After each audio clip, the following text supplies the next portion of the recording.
Thank you for having this meeting. It is so welcome to have the opportunity to speak to representatives. I'm really grateful to be here. I did, when I came to understand that the route to address issues with the Common Core, with excessive standardized testing, and with what's going on within the State Education Department was through the Assembly. I went to meet my local assemblyman, and he talked about how you've been reticent to take over education. And I said, Kevin, don't worry, that's already done. We have had a corporate takeover of public education, and it's being dismantled right now. So this is a time for us to work together and to ensure that we do something to stop the dismantling of public education. I'm concerned because what I found from the beginning as this was rolling out was that any questions, any concerns, just as what Katie, the last Katie that was up here expressed, anytime concerns are raised, simple questions will make one a radical. You're considered a radical to ask simple, important questions about what's going on in the schools.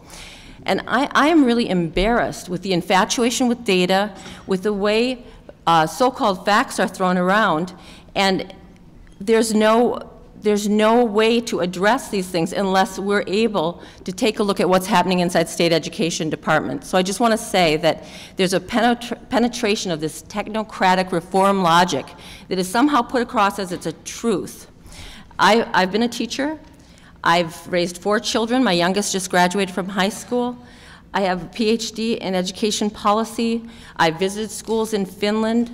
I'm a principal. I've been in the same high-performing school for 12 years.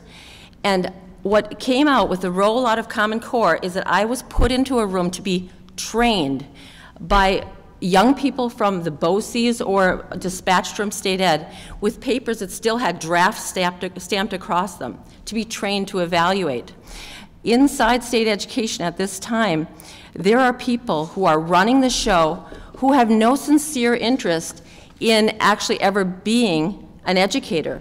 They're called fellows. And when you think fellows, you'll think a dignified elder person with experience. No, these are very young people, marvelously confident considering their no experience, and they have taken the work of the employees in State Education Office and they've relocated them into program offices all over Brooklyn, Queens, and so forth. This foil, which I will provide to the panel, is from the employees inside the State Education Department, the people who were experienced to work with us. When we used to call State Ed, we would reach them and we would ask them questions about math. They no longer have any work. Their work has been sent out to be done by these fellows. And this foil has been ignored. They were given 5 days. That was 2 months ago. So I will, leave a little stack of them here. Other unusual things that came from State Education Department. You've heard how unacceptable the Common Core curriculum is, which isn't a curriculum. But also the assessments. When I saw this letter, I'll explain what it is. As a principal, I had one person at my door, the phone was ringing, my secretary was sending me something, I opened the letter, and I said, oh my God, is it possible? 2 logos, State Education Department, Pearson Corporation. Dear principal, your school will be participating in blah, blah, blah. Here's what you do. And with instructions that if I have questions to call Pearson Corporation. When we had trouble with the scoring of the test and we said the anchor sheets were wrong, if you'd like you can look at it, the anchor sheets were incorrect, we dialed the number for State Education Department, the official number. It was on a trunk line to Pearson Corporation. Pearson Corporation, may I help you? There are 3 correct answers for question 36. Oh, don't worry, it's B. And this happened a few times, and finally they said, listen, we've already checked with State Education Department, just do what we say. At that point, I had to excuse my non-consequentialist teachers who couldn't do that and bring in substitutes to do the work. So the situation we have is there's a shadow New York State Education Department that is being run by a very few individuals, and I will tell you who they are. Meryl Tisch, who has very little experience in education. She's a very wealthy woman and probably has excellent intentions. That's my guess. But she her main qualification is that she has a lot of money and a lot of connections. She hired these fellows, and when this first came out, I met with her. I went down to Long Island. I met with her with 5 other principals, and we asked her, we sat knee to knee at a little table in a library in Southside High School on Long Island, and we asked her why they were pushing for the APPR to go through. And she said this, and I think any legislator will be furious to know, this is a direct quote. She said, "How would you like to be in my position? At the governor's mansion, he's shouting at me, put this through or I will get 3 geniuses in a room and I will force it down your throat." So my understanding is that the governor is not supposed to be influencing education that way, and if he has that amount of power, the question asked earlier is, where is he now? We are really, really concerned with what's happening. I am embarrassed with what's happening. When I meet with European people, I'm interested in comparative education. I did go to Finland with a study tour of principals and researchers. We went through every segment of the Finnish school system to try to understand what they were doing that was helping them succeed. We met with teachers. We went to the teacher preparation programs. We met with their unions. We met with parents. I told our host, you know, I would like to meet the parliament. He took his cell phone out of his pocket, he called the parliament, he said, well, we can go over there now. We met with the Minister of Education and Culture. And what I noticed in Finland that was so remarkable is that the secret to their success is not that their teachers are better. Their teachers looked very much like the teachers that I have in Red Hook. In fact, I think my teachers might have been a little bit better in a number of ways. They were more relaxed, which was a good thing, but our teachers are really very well prepared. What they do have is they have a government that supports education, they have respect for teachers, and they have a very cooperative way of being. When I presented personally to the Minister of Culture, I said, well, what would happen if principals were this upset in Finland? You know, what would you do? She said, well, that would simply never happen because we have too much respect, we have too much of a shared vision, and if anyone has a problem, we would come to a consensus on that. So we're talking about standards, and what I want to know directly from our legislators, because you're overseeing New York State Education Department, is while we're enforcing standards on schools and we're evaluating teachers, why don't we evaluate the employees at State Education Department? Why do we allow Steiner and Tisch to bring in a young man, a 35-year-old man as a commissioner? A 35-year-old man is barely qualified to be an assistant principal. I'm 56 years old, and if John King applied to my school, he'd be considered as an assistant principal. I would train him, but he would have to listen, and he would have to be ready to serve. It was a cynical move. It was clearly to manage him, and what we need now are standards. There should be no commissioner in New York State that has not served as a principal, that has not served as a teacher, that has not worked at that level.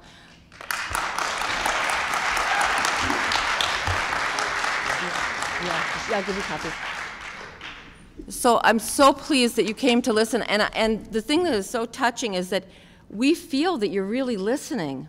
And what we've encountered all along is the no response, as if our concern for our schools is a burden.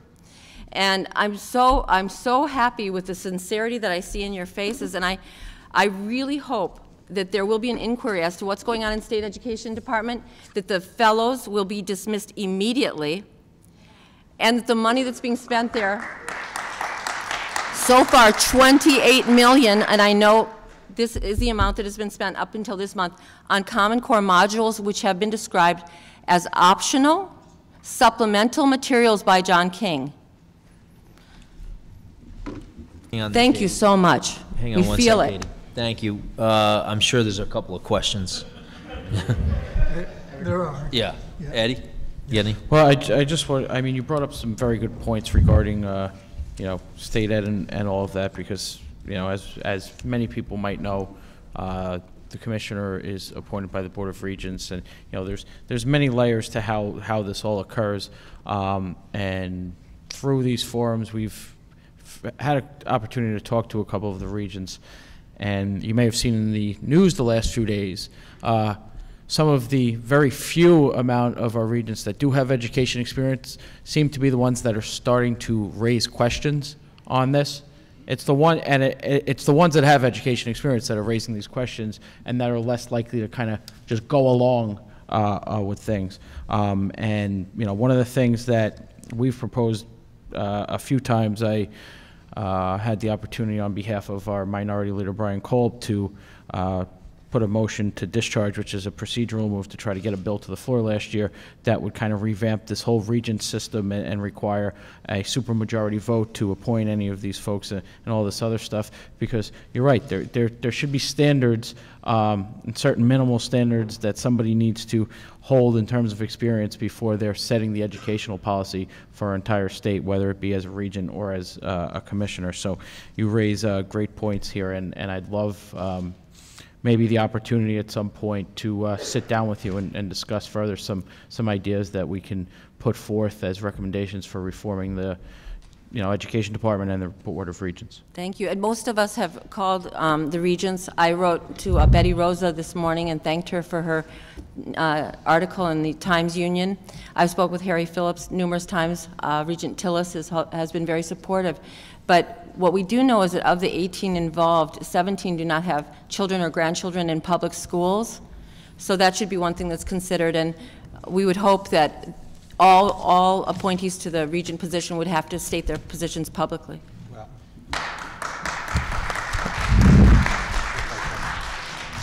let me get your opinion on this.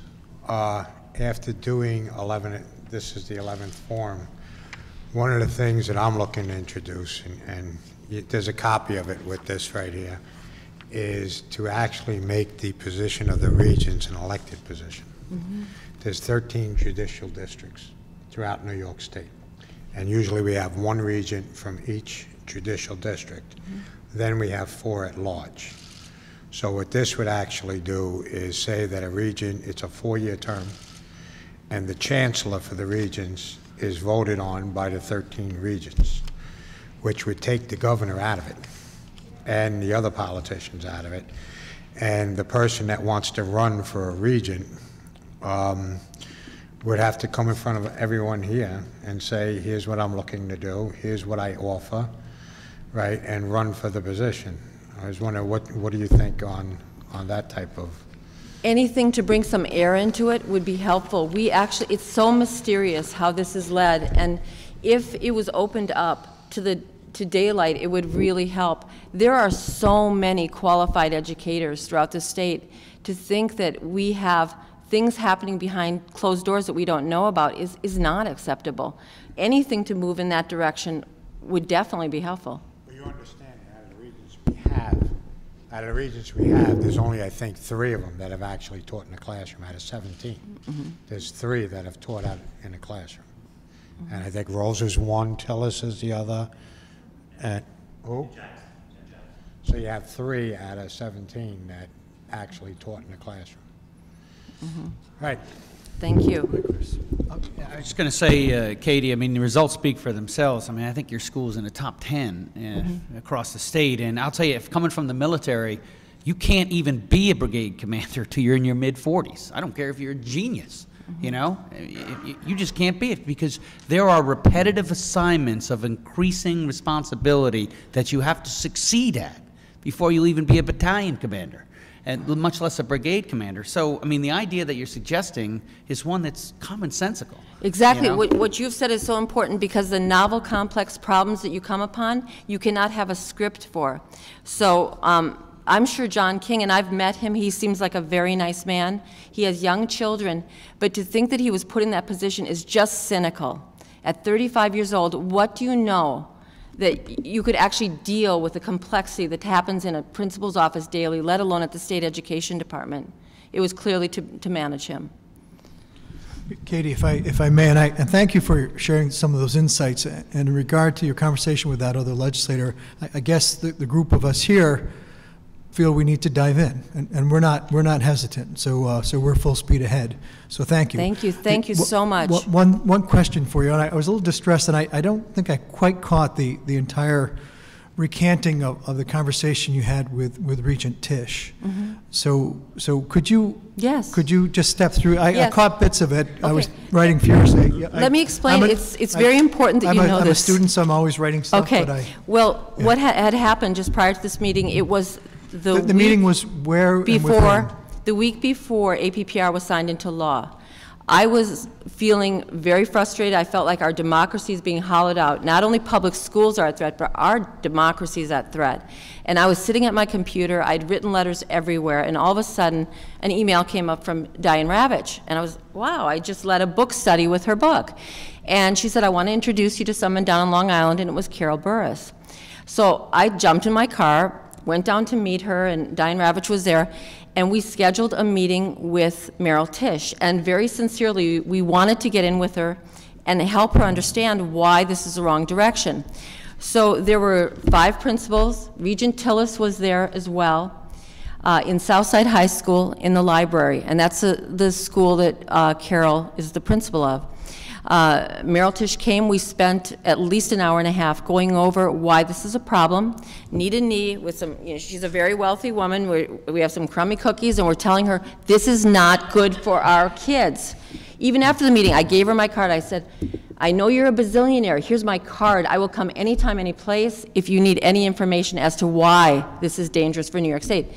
And she was frustrated. She was actually frustrated that we were so critical. Later she said to Diane that she'd never had a meeting like that, but she said, well, how would you like to be in my position? This is what she said to us. I'm at the governor's mansion, and he shouts at me that if you don't get this signed, if you don't get this through, I'll put 3 geniuses in a room, and I will force it down your throat. And at that point I said to her, well, if you need someone to talk to him, I would be happy to speak with him, too. We gave her all sorts of support. We said we'd be happy to speak with him. I'd written letters to him at that point. Many other principals had. I'm sure Tim did as well. I brought Tim down to meet Carol. But that's what she said, and it was surprising to me because there's this imposition of technocratic logic and this imposition of evaluations on teachers when politicians, excuse me, the problem in failing schools is what happens from 3 p.m. till 7 in the morning. So if Governor Cuomo is so sincere about changing the situations of students, he can look at Finland to see that they have really wonderful conditions in the community for kids. So rather than have politicians supervise teachers, I think to have teachers perhaps supervise him. When did politicians become more moral than teachers? I'm just wondering. So that's what she said to us. That's what she said to us. And it was very strange indeed. And we'd be happy to meet with him and talk with him. Thank you, Katie. Thank you. Katie, thank you. Before you go, well, I don't want it to slip by anyone what Katie said. Anybody in this room that knows me knows I do not like this governor. I call him Governor Gutless for a reason. And this is a prime example of the way this thug operates. Those are harsh words, but so what? He operates in a thuggish, boorish manner all the time. APPR was done at around 3 in the morning. And I remember debating that bill. And I remember saying my wife Maggie's asleep because she's right here. She's got to get up and teach her class in a couple of hours. And what did he do? Had to be done 100 miles an hour. Nobody got to read the bill. And if you dare oppose him, he screams and he yells. So the way he operated with Meryl Tisch, who, by the way, I don't give that much of a pass to because Meryl Tisch could say, you know what, I'm out of here, and I'm gonna let everybody know what's going on here. So she doesn't get a complete pass from me, nor does John King, certainly. But the way this governor operates was shoving everything he wants down the throats of New Yorkers. Just like the SAFE Act, just like APPR, just like Common Core, 100 miles an hour with no thought to the ramification. It's only about him and his political future. And I don't want that to escape notice of this crowd or anybody that's going to be watching this. This is how this man operates. And the wheels are starting to come off for him because the people of New York are starting to wake up to his behavior and his self-serving attitude. So I thank you for bringing that up, because the way he operated with Merrill Tisch is exactly the way he operates with the legislature and the people of New York State. So thank you for bringing that up. Thank you so much.